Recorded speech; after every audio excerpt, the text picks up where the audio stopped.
Hey friends, so I didn't smoke yesterday, but the day before that I went to have dinner and drinks with some friends, and there were a few smokers, and I smoked a couple of cigarettes. 2 cigarettes. I don't feel too bad about it, I think I wanted to do it when I was there. I mean, it's always internal conflict, right? So a part of me didn't want to do it, a part of me wanted to do it. I went ahead with it. It was alright, I'm not mad about it. I kind of liked it, but then the next day I wake up and my mouth is stinky and gross. I'm like, this is why I don't want to do it. So I didn't smoke yesterday. I'm not going to smoke today. I'm going to just keep going. It's a little bit of a bummer that I can't say, day 19 or day 20, 21 of no cigarettes, but it's 3 weeks since I made the decision to stop, and in those 3 weeks I just had 2 cigarettes, which I think is progress. Alright, I think it's something to be happy about, and I'll keep going. But what else? So before I was gonna say that, I was gonna just say I just feel kind of tired and listless and yeah, for a while now. And well, at least 2 weeks of that was me recovering from cigarettes, right? Like, because this is the dopamine.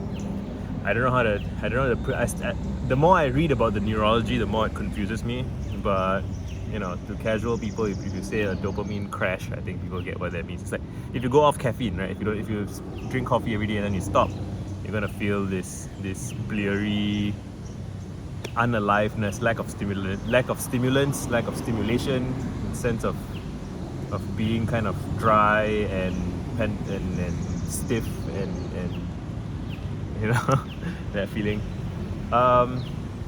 I want to get some writing done. I wrote one word vomit yesterday. My word vomits are these essays that I do where I write 1,000 words that I go without editing, and I want to write more of those.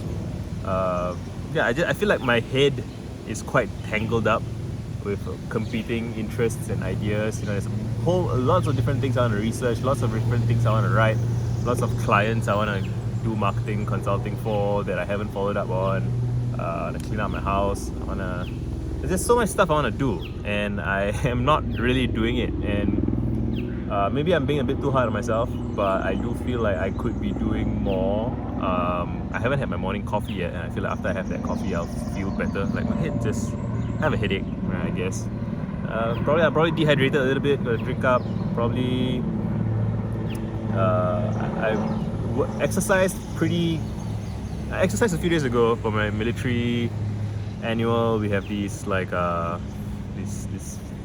have to pass a test, or if you don't do it, you have to go for these like remedial workouts, and I chose not to do the test because I'm not that fit right now, which is kind of embarrassing. I'm kind of embarrassed by that, but it's alright. It's we are where we are. We make the decisions that we make, and why I just wanted to make a video because I felt like making a video would make me feel better, and I don't really have a specific thing that I want to say. Well, my post yesterday was called Untangling Your Interests, Untangle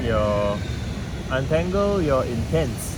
No, I'm not sure what it was. Untangle something. Untangle the stuff you want to do. Untangle your motivations, your interests. Untangle the interests, maybe?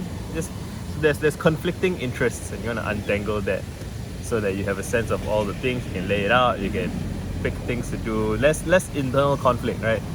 In some way, it seems like all internal conflict leads to a kind of homeostasis. Okay, I think this is what I want to talk about. Internal conflicts leading to homeostasis, and I'm thinking about watching Our Place. So Reddit is doing Place again, which is like, we did it once maybe 4 or 5 years ago, and they're doing it again now, where there's like a map of pixels, something like 5,000 more than that. It's a whole lot of pixels, and people can change the color of pixels every 5 minutes, and so people are coordinating en masse to make pixel art on the map of pixels. And people color over, like if you want to keep something stable, like you want to put a national flag, or you want to put a logo of your favorite game or whatever, like you have to. So initially you might be able to just add stuff, do stuff at random or at will. Like I remember in the first few moments of the first map, there was the blue corner where everyone just made everything blue. There's a green lattice, and then people have to discuss how they want to coordinate it so that like a group of a dozen people coordinating can have a concerted effort that like random strangers passing by and just kind of goofing off, vandalizing can't do, right? And there's something in there about the power of coordination and how if you want to do anything substantial, you're going to have to coordinate multiple internal subcells together, and you need to draw up a plan. You need to get the motivation, right? You need to communicate, you need to follow up. Why are you doing this? Why is it fun? Why is it interesting? What's the reward you're going to get out of it? And I guess what interested me was noticing that now there's like stable configurations. People have learned that some groups are more well coordinated than others, and so if you try to change any of their pixels, they will change it back quickly, effectively. And so there's no point wasting your energy on those people's turf, right? So some turf is more contestable than others depending on how strongly people within the turf are willing to fight for it, basically.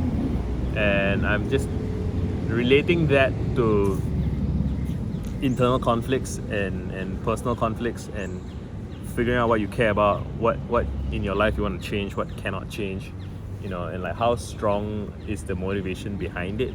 Because nothing persists by itself, right? Like if you want something to persist, you kind of have to make it persist. You kind of have to set up so you could have a system that once it's running, there's like a virtuous cycle that keeps it running, which is cool.